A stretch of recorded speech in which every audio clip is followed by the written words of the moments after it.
Hello, everyone. Welcome to Just Crunch It. I'm your host, Vikram, and Just Crunch It has been curated for anyone who cares about data. This podcast is for you if you are starting up or rethinking how things will evolve with all the technological shifts. This is for you if you use data in your day to day or are just thinking about getting started with a career in data and data science. We touch upon nuances, areas where data is overglorified or underlooked, mistakes people make, perspectives, future, AI, and amongst that, a lot of other things. The goal, honestly, is just to ask some very honest questions about data, business, and everything in between to develop a sense of not being left out because all of the things are moving in the world and sometimes it just feels that you are maybe on the wrong path. Today with us, we have Arpit Choudhury. Arpit is as data oriented as someone gets. He's the founder of Data Beats, and his previous startup, Data Led Academy, got acquired by Amplitude. Arpit has over the years advised some of the biggest names in the domain of analytics, such as MixPanel, HiTouch. He's also a community person and has previously served as the head of growth at Integromat. I'm going to pass it over to him. Welcome to the show, Arpit. How are you doing today? Thank you, Vikram, for that stellar introduction. I'm doing well. You've already mentioned a bunch of things, but yeah, I like to mention that I'm not really I don't have a background in data or engineering. My background is in growth and marketing and product to an extent. But I found myself working with data at scale when I was leading growth at Integromat, as you mentioned. And that's when I realized that data is so fundamental for anyone who's trying to sort of grow a tech business, right? And even though there was a lot of data content for folks who want to get into data science and data engineering, I didn't really find much educational data content for folks like me who work in data adjacent roles like product growth and marketing, and that Yeah. led to me writing a bunch of stuff which ended up becoming Data Led Academy, which I ended up selling to Amplitude. So I'm deeply passionate about data and educating people about data, but particularly folks who don't really have a background in data or engineering, because I believe data is so fundamental. Everyone should understand, how data is collected. It impacts individual lives also. Like people don't even realize how um, seemingly innocuous things that they do can impact their lives in ways that they can't even imagine just because of data, right? Yeah. But today we'll obviously talk about data for companies and how companies can sort of leverage data better and how they can sort of enable folks working data adjacent roles to do more with data or build with data in their day to day. So yeah, I'm excited to be here, and yeah, let's jump into Ab- it. Absolutely.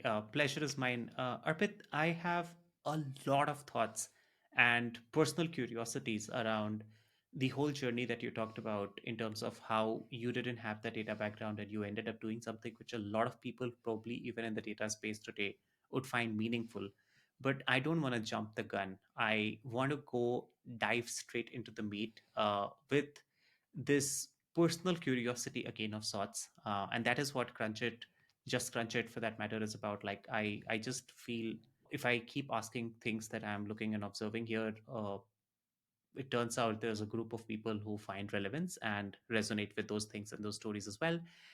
I was going through your profile, and this is the first time I ran into your profile. A lot of it talks about the value of good data, like that good data as a phrase or as a group of two word. It keeps appearing everywhere, right? Like you have pinned posts on your socials, Yeah. you have talked about it here and there. Like you're doing a lot of good work. I want to start with like, what is good data?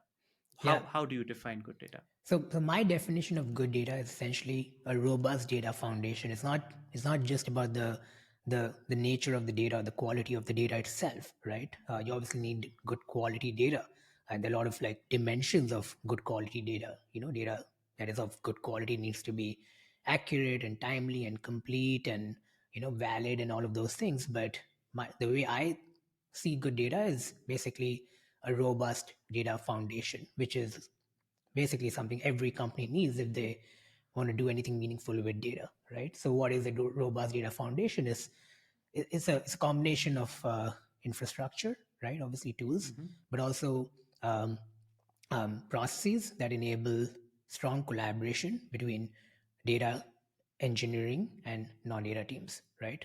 So Yeah. data and engineering are typically on one side because engineering builds a product which essentially generates the data. The data team collects that data, makes it available, and then non-data teams or data adjacent teams like product growth and marketing leverage the data to basically do stuff with data, right? And the whole point of doing stuff with data is to like drive growth for the business, right? Yeah. This is something I've spent a lot of time thinking about, and I came up with this model called the good data to growth model, right? The Yeah. GDG pyramid, as I refer to it. So, good data is the foundation. It has three key components. It starts with context. Um, Hmm. you have to have some context before you think about collecting data, right? Yeah. Context-less collection is essentially, a disaster, right? Because Yeah. you're just collecting data without really knowing what you want to do with the data. And by the time you put that data to use, the data is either outdated or is not in the right format. You can't use it, and you end up with too much data. So you need context. Once you have context, you can collaboration becomes easier. Yeah. Non-data teams, growth teams can collaborate better with their data counterparts to figure out, what is the most efficient way to collect a certain piece of data, or rather, what is the most efficient way to answer a question, right? Which helps them figure out, Okay. okay, what data do they need to answer this question, which helps them figure out where does this data originate, where can we collect this data from, which helps them answer, figure out, what is the best tool to sort of collect this data in the way we need it, and move it and make it available in the tools where we need it, right? So Yeah. and finally, when you have those pieces, then comes collection, right? That's when you collect Hmm. data. There are other small pieces to this, there's data contracts, and there's also, you know like the ability to ask the right questions, right? These are Yeah. important things, but we won't get into those. Like the key Yeah. is that you need context. Once you have context, you're able to collaborate better, and that helps you collect good quality data, right? And when you have Yeah. this whole process running smoothly, that's when you essentially have a robust data foundation, which I'm referring to as good data. Yeah. So good data to growth. Why the word growth? As in how, what is the frame of reference you're using that for? And of course, this show is not affiliated to any company Mhm. for our listeners, but are there examples of companies that everyone might know where you can go in and say that, hey, they have this deployed. This is what I'm referring to as a real world existing example. Um, it's hard to give examples of companies, but one company that springs to mind is Canva. A lot of Okay. people here might have used it, and they do a really fantastic job of turning data into growth. And we can get into that if you want to, but since you asked why growth, right? So Yeah. um, here's why growth, because every business essentially exists to get more people to buy and use their products, right, or services, and increase revenue or impact, or in Yeah. other words, to grow, right? Like the whole point of why does an organization collect data, right? They're not doing Yeah. it for fun, right? They're doing it because they ultimately want their bottom line to grow. They want more Yeah. revenue, Yeah. or maybe they want to make their business more efficient to increase profits, or maybe Yeah. they want to build a stronger brand, by serving their customers better and having a higher CSAT score. All of those Yeah. things are essentially growth. I'm not saying growth is only like more revenue, right? um, Growth could mean different things, but ultimately every business needs to figure out how to grow and keep growing, right? And data can help, right? There are ways to Hmm. grow without data. That's perfectly fine, but if you're going to collect data, you have to turn that data into growth, right? Yeah. Otherwise you're just spending money on infrastructure and talent, and not deriving ROI on that investment, which is making it harder for your marketing teams, your growth teams, your product teams to actually do their job every day, right? Yeah. So so yeah, it's better to not collect any data and keep growing than to collect data and not grow fast enough, right? So Yeah. that's the whole idea behind good data growth. Yeah. Yeah. Yeah. Yeah. No, I couldn't agree more. And I think just a couple of days back, I was talking to a head of growth at a reputed company and just trying to understand how they deal with their data. And they made a very interesting remark. They were like, Vikram, we are a very data rich but information poor company, right? Like, and you just mentioned Canva. The reason I asked why growth was, I was essentially tying it to the broader aspect of data on its own is very far off from what is really going to help the business grow. And because you mentioned Canva, I'm just curious.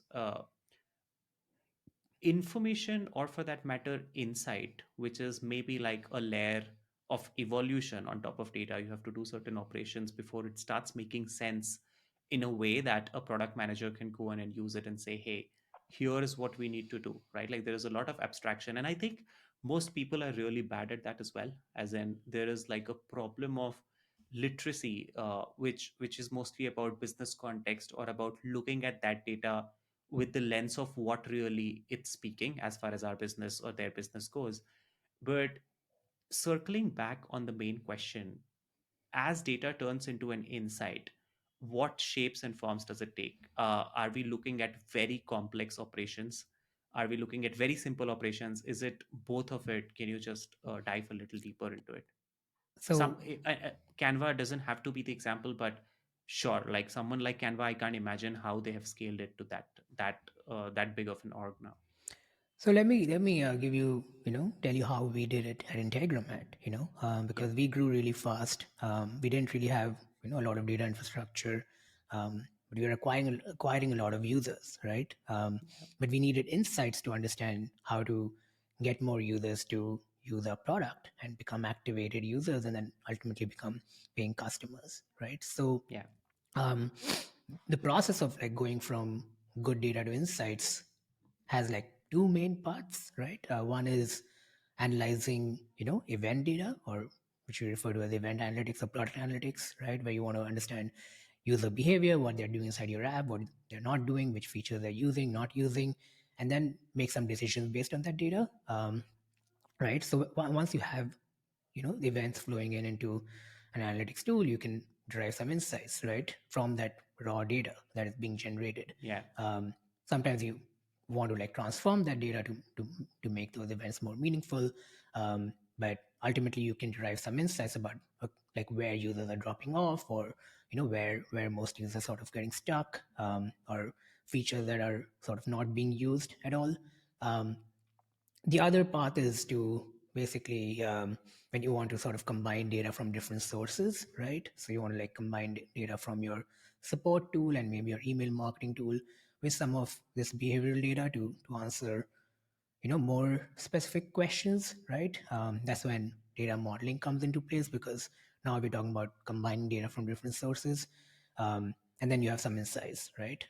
Like users who um, don't become activated users in the first 7 days end up opening more tickets. So users who open more tickets are likely to become more active users, whatever. So yeah, once you have those insights, you then you start moving you know upwards in the pyramid, where now you want to do something with these insights. So what can you do? You can either make some decisions like, okay, we should change our pricing, or we should remove this feature, and then put that decision into action, right? yeah, And then again, when you do that, you again collect more data about it, right? So yeah, then you have more insights, and then you really know whether that was a good decision or not, right?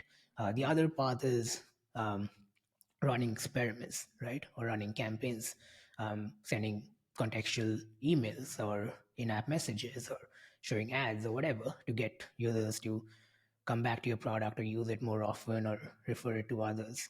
And all of that can sort of lead to growth. But when you're running those experiments or campaigns, even those experiments are generating more data, right? Which you yeah, need to collect and then again analyze and drive insights to make sure that your experiments are working, right?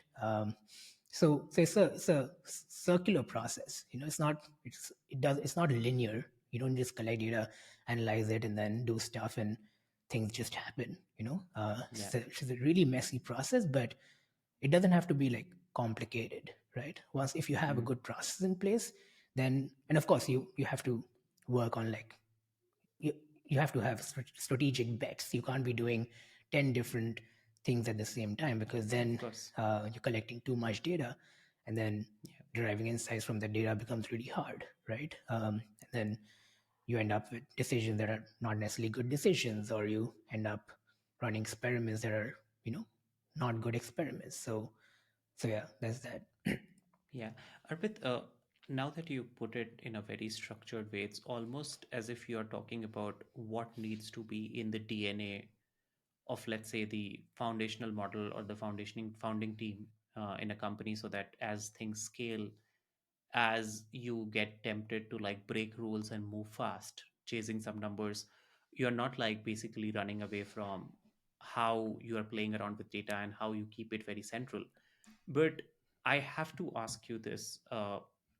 We are now looking at everything AI, right? Like AI is popping up left, right, and center. And there's this whole lens of what is AI really going to change and what it's not going to change, right? Like what has remained constant through, let's say, the technology shift that we're witnessing now. And it's very surprising for me on a personal level. I remember, of course, it's natural for us to know why when ChatGPT came in, everyone was doing like a version of I help you create content, I help you summarize stuff. Like there was a lot of work or production being done around content generation. But data, which some of these foundational LLMs or models for that matter are very, very, very good at doing specific mathematical calculations. Of course, you have to be a bit nuanced in guiding them or prompting them, and that is not everybody's cup of tea. But there is relatively, for a good amount of time, a very small subset of people who were fiddling around with how AI and data will work. And I remember 6 months back scratching my head looking at that, saying, why is that happening? Is that because there's fundamentally something wrong with these models as you start getting deeper into it, and so on? But I don't want to again like bring a lot of context for now. My question, very simply put, is how does AI change everything that you were talking about right now? What's going to remain constant as the technology shifts? Okay, so in my opinion, here's what AI changes. There's a lot of like tools out there that enable people to do stuff with data, to collect data, to model data, to store data, to analyze it, to activate it, to run experiments, all kinds of things, right? And this is work that someone has to do, right? Yeah. Like if you buy a CDP, for example, or you buy a product analytics tool, someone has to actually use it. Someone has to implement those tools. Then someone has to use it on a day-to-day basis. And these tools have a lot of capability, right? And those capabilities are Yeah. only increasing. Um, and for a lot of people, the learning curve is really steep. Or put it simply, people are lazy. They don't want to learn how to use these complicated tools. They just want the work to be done for them, because they're not really getting paid to use tools. They're getting paid to move the business forward. So I think that's what AI will fundamentally change. AI will make it easier for people to leverage existing tools, and that's something I'm personally very excited about. There are people like me who love using tools, who will go and like figure things out, read the docs and stuff. But people like me are a minority. Most people would rather have the tools do the work for them. And we're already seeing parts of this happening, and more companies in the data space are figuring out how they can make it easier for people to use their tools, or like perform useful actions inside their products using AI, right? Using natural Yeah. language, or using a simplified interface, right? um, that I think is definitely going to change. I don't think it's going to happen very quickly, because it's not straightforward. Before someone can use natural language to like give commands to do stuff, they need to understand you know how the tools work, or they need to understand the basics, the fundamentals, like how data is created, how data is generated, and how it's Yeah. collected, and how it's stored, and how it's sort of modeled, and how it's moved around, and how it's activated, and how you derive insights and stuff like that. So Yeah. it'll take some time, but I think we can, within the next 18 to 24 months, we can see more AI being sort of integrated into existing tools. Of course, there are a lot of newer tools, that are AI first. I don't really have a strong Yeah. opinion about them, because I haven't really used most of them. Yeah. And yeah, AI is just is just an interface, eh, Yeah. yeah. So But there's one fundamental shift. So you're talking about how people's expectation, like people are lazy and no one wants to go on and do the grunt work of setting a tool up. Like if someone has actually done a proper implementation of a tool like Mixpanel, Amplitude, or any tool for that, and that's just product analytics. We're not even talking about the broader business analytics. yeah, It's Herculean and it sort of never ends because like the instrumentation is not about just one thing. It's about every new feature you're doing. You still keep realizing something is wrong. yeah, You keep improving it, modifying it, and so on. So I understand why people have that friction, like why everyone feels a little wary of getting started on that journey. But with AI, are you saying, or is do you see this happening more of where we are no longer talking about SaaS offerings, but of instead results? What I'm coming to is like people would not sell software, they would sell results, which is like, okay, I'm pre-packaging an insight for you. I'm serving it on a plate for you. Here is all you need to know. Maybe the setup is still manual, maybe the setup also gets automated, but is the end outcome going to more be about why even go into 5 days of your analyst playing around with these different data sources? And of course it may be a little down the line, maybe not going to happen in the immediate run, but is that on the card, at least in your opinion? And if that is on the card, what should people who are doing data analysis or product managers who are trying to like create or get into that data first growth role be doing to sort of stay relevant? yeah. I mean, the short answer is no. I don't think so. Like because like I was talking about, the GDG pyramid starts with context, Yeah. and everything has to be contextual. There can be tools that let you like feed in the context, and they will do a lot of the work for you, right? They'll sort of help you decide what data to collect, or like should we even instrument this new feature, or maybe um, they'll make the instrumentation AI will make the instrumentation process easier by generating relevant events for you, and the taxonomy, and there are already tools that are sort of working towards that. AI will also help you, maybe derive quicker insights from the data, right? Yeah. And can suggest a lot of actions, right, based on, Hmm. because AI can obviously process data faster and give you results quickly without you having to like click a bunch of buttons. It can make a lot of suggestions that but these suggestions have to be, you know I think, accepted by someone. Or even if you automate that process where AI decides the best course of action and applies that in your product, Hmm. someone has to measure the results of those actions. um, Yeah. I mean, I don't think there will be, and again, I could be wrong. I'm really not in the business of making predictions. In fact, I don't really often make predictions, but just based on stuff that I've learned and conversations I'm having, um, I believe AI will definitely make a lot of the stuff easier, but Yeah. people still need to you know do the work. And also, like, people need to understand the business better, they need to understand the customer, they need to empathize with the customer, they need to understand their product better, um, Yeah. to really sort of leverage data and AI, right? If you Mm. don't understand your product's capabilities, you don't understand the business, the priorities of the business, or the needs and preferences of your buyers and customers, then I don't think AI can do everything for you, right? Yeah. And I don't think people need to be worried about AI, frankly. Like, as long as you're passionate about driving growth, there's so much to do, and um, I mean, AI is just like a helpful assistant, right? Like, it'll just Yeah. make things easier for you, but it won't replace you. I don't think AI Yeah. is going to Yeah. replace most people anytime soon, especially if you're Yeah. doing like quality work. If you're focusing on quality, AI can't easily replace. If you're like going with quantity, and this is also true about content creation, right? I Yeah. think it's true about everything. So yeah. Yeah. Got it. So, but that almost completes the loop for me. You started with how you were not a data guy, and now you have built so much in data. You've sold a company to Amplitude, which is very picky when it comes to looking at who they are absorbing sort of within them. You've advised some of the biggest names. MixPanel is no less. I see like a lot many more names as well. I keep reading your posts. How does someone with no background transition into someone who is so centrally placed in data? Like, what has that evolution been like? Can you talk about how data beats came up? What has your journey been? Sure. Yeah, I think, like I said, I mean, I worked in software my entire career, like 10 plus years. So, um, I worked at SaaS companies and I understand software. Um, so, I mean, I did have an understanding of data, right? And like, you need to sort of collect data and analyze data and do stuff with data.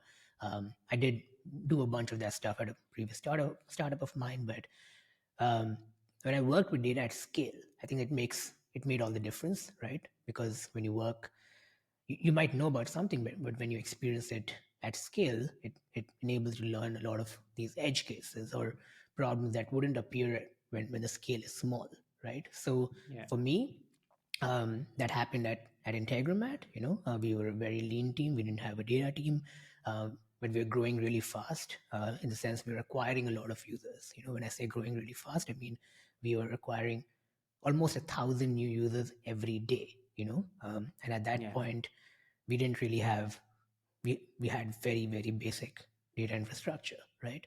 So I'm like, hmm, okay, we're acquiring so many users, now we need to do all these things, right? We need to understand what's happening and why they're not like converting to paying users or becoming active users of the at least the free plan, right? So yeah, um so yeah, that experience enabled me to implement a lot of the things I knew, and then of course learn a lot in the process. And writing has always been a big part of my work. Even at Integromat, I actually started working with them by creating educational content for Integromat.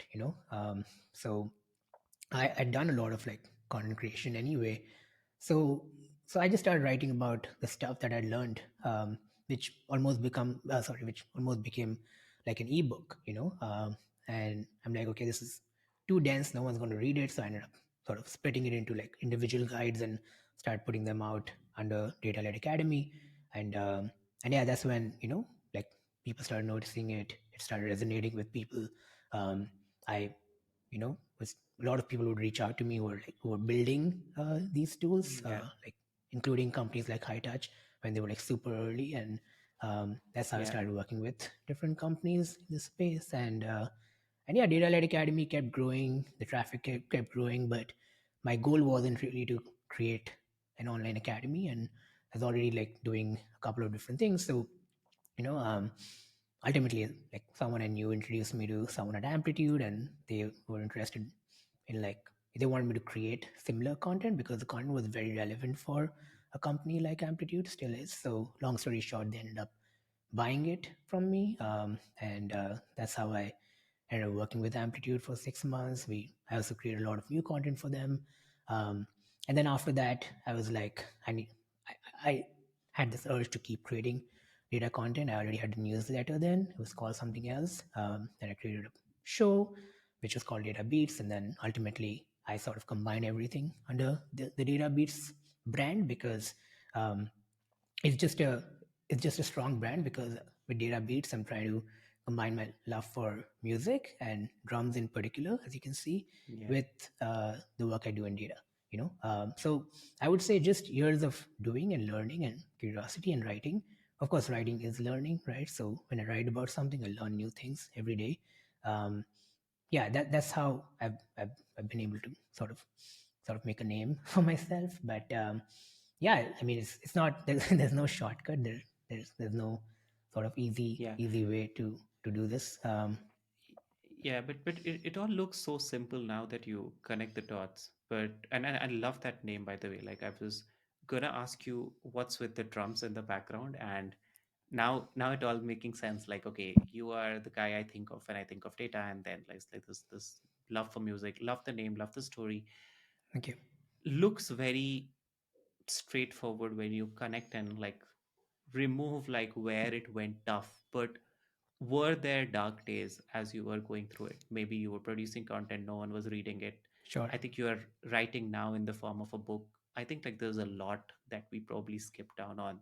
And I am pointing this specifically with the lens of the listener to this show who is maybe thinking about that, oh my God, I have been trying so much and I'm not gonna go anywhere.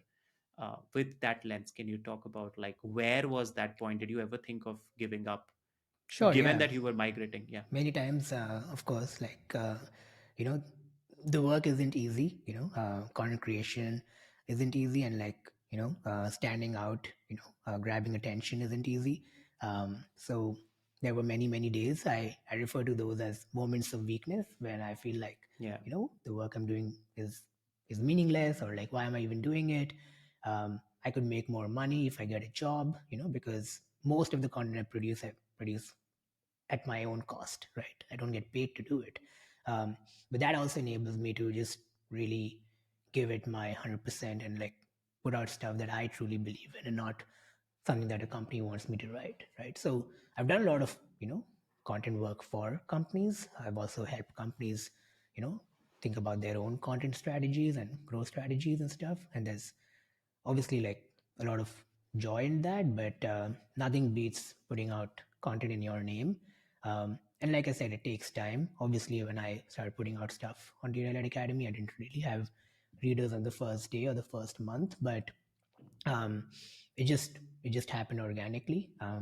Like I think what worked for me was that I understood the importance of content distribution, because you can create, and it's the same for products. You can create a brilliant product, and if you don't distribute it well, you won't really grow, right? I actually experienced this with Integromat because even though we grew very fast and everything, but um, our biggest competitor, Zapier, was and still is, much bigger, Yeah. better known, but without with a weaker product. Integromat had a much stronger product, but having a stronger Yeah. product wasn't enough. We didn't have um, distribution as strong, or even like 1/10 as strong as Zapier's, right? So um, I would spend a lot of time in communities. Like I've spent easily more than 1,000 hours across different growth and data communities, answering people's questions and contextually sharing my content.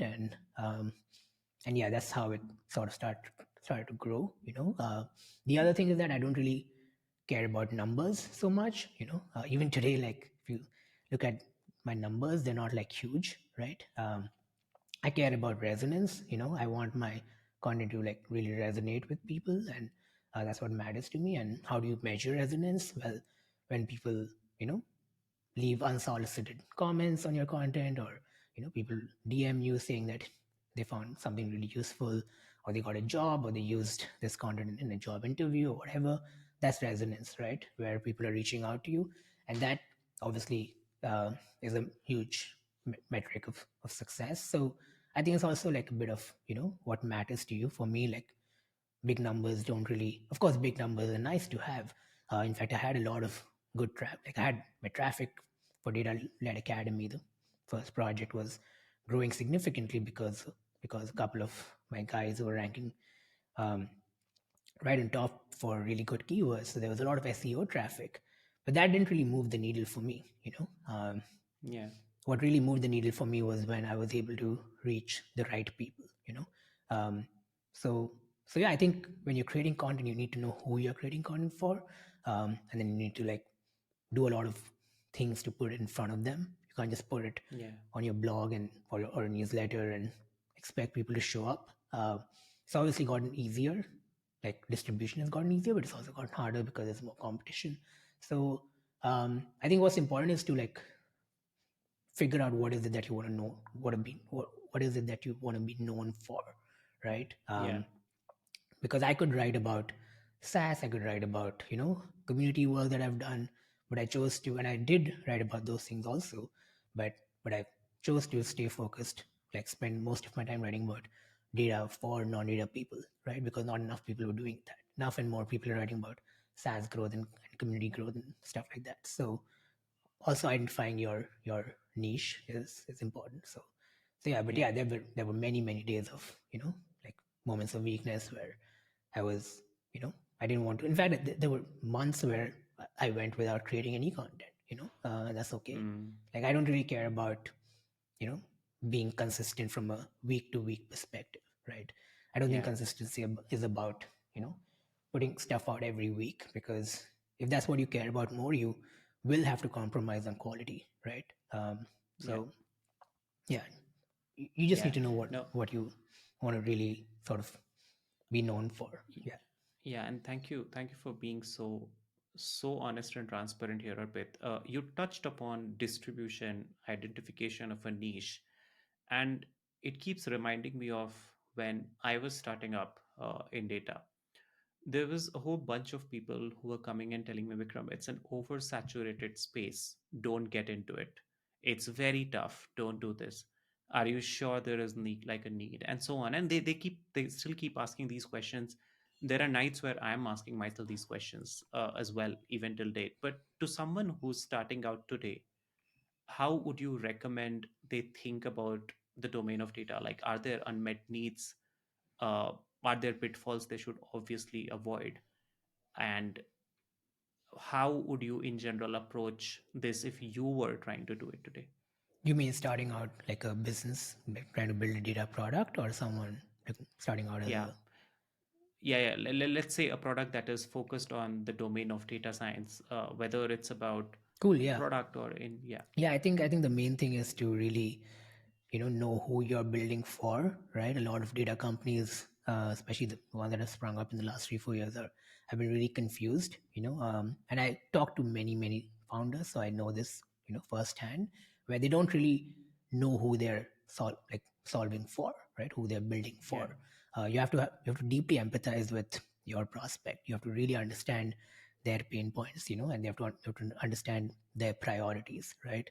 Ultimately, people you're selling to, your buyers should, like, your job is to make their lives easier, sure, but your job is to, like, make them feel like a hero. If I adopt your product, I will be a hero. yeah, For example, at Integromat, we were we bought MixPanel because I knew I needed MixPanel to sort of, drive meaningful growth. I knew that MixPanel is really important for me, um, and and MixPanel made sure that it met my needs. So I think the main thing is to really understand who you're solving for, and, like, deeply understand that persona. Have I personally know people who have built products for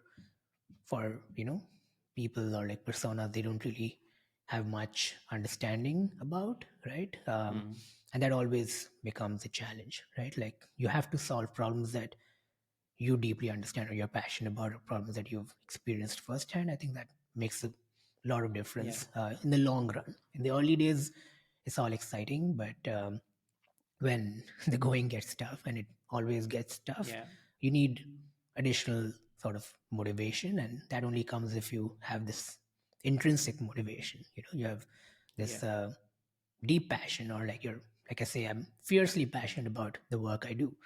So even though I'll have these moments of weakness, I know I will not just give up, right? Because yeah, there's a drive that keeps me going, which is yeah, beyond external factors. So I think that yeah. really is important, especially today when, like, data, not just data, like every market is crowded, right? So yeah. Yeah, it's interesting. This is New Year time, and just yesterday I posted on LinkedIn. I read like Zokovic. He posted. I don't think it was a post. It was a interview where he goes and talks about that he thinks he can keep hitting the ball with the same fierceness that he shows on the court for all his life. And then someone asks, how do you do that?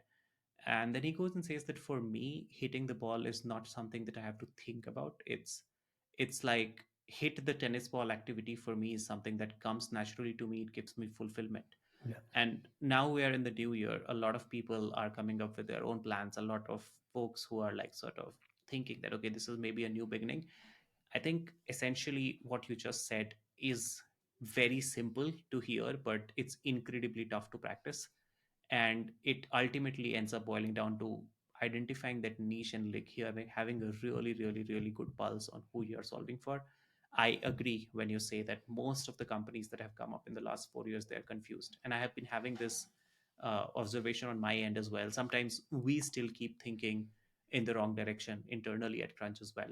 But Arpit, this has been superb so far. I know we are a little short on time, so I would wrap it up here. But on a closing note, and thank you so much for everything you've shared. Like, I'm gonna attach a few links to the work that you are doing, the links to whatever you have published in the form of content, the book like thing that you're talking about, the good data to growth model and all that in the hyperlink. But I want you to leave us with any learning that you have had which would be relevant for all of our audience, any learning that stands out which you would want to close with. So I would basically tell people that you need to know why you're collecting data, right? And this can apply to like any type of data that you're collecting for any purpose, right?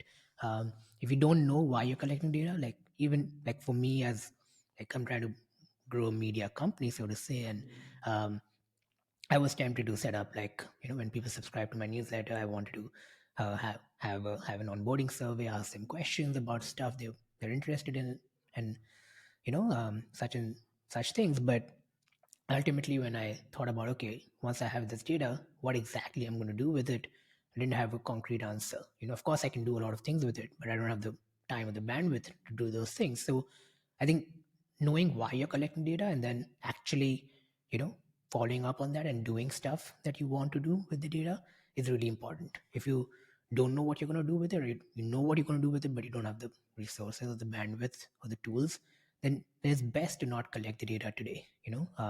That's what I would sort of tell people. Yeah, yeah. No, that's a very valuable thought, and I think all of us end up doing it. Like, we're all over equipped in terms of the information we have, and we don't do most of it. Like, we may in fact bookmark a few things that tell us how to use this. We collect that thing, but we don't actually ever implement it. But nonetheless, Arpit, this is superb. I love the fact that I got a chance to interact with you here. Thank you. Thank you so much for sharing all your wisdom. I hope you enjoyed it as well. For everyone who's listening here, and if they want to reach out to you, what is the best platform? LinkedIn is the best. That's the only place I'm active. So, as a rule of thumb, I accept all invites. So, feel free to connect with me on LinkedIn and check out my website, databeats.community. Perfect. And I'll hyperlink that. Thanks, Thank you. Arpit. It was lovely chatting with you. Thank you. And thanks for having me, Vikram. And it was great chatting with you as well.